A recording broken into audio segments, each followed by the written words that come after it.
இந்த உலகத்தில் உள்ள எண்ணற்ற மக்களுக்கு உதவும் பணக்காரனாக எனக்கு சக்தி கிடைக்கிறது.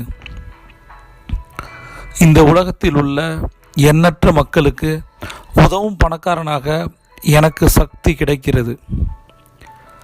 இந்த உலகத்தில் உள்ள எண்ணற்ற மக்களுக்கு உதவும் பணக்காரனாக எனக்கு சக்தி கிடைக்கிறது. நான் எவ்வளவு அதிகமாக கொடுக்கிறேனோ அந்த அளவுக்கு நான் பணக்காரனாகிறேன். நான் எந்த அளவுக்கு அதிகமாக கொடுக்கிறேனோ அந்த அளவுக்கு பணக்காரனாகிறேன். நான் எந்த அளவுக்கு அதிகமாக கொடுக்கிறேனோ அந்த அளவுக்கு நான் பணக்காரனாகிறேன். எனது பணம் மற்றும் செல்வத்தால் மக்கள் மிகவும் பயனடைகிறார்கள். என் பணம் மற்றும் செல்வத்தால் மக்கள் மிகவும் பயனடைகிறார்கள். என் பணம் மற்றும் செல்வத்தால் மக்கள் மிகவும் பயனடைகிறார்கள்.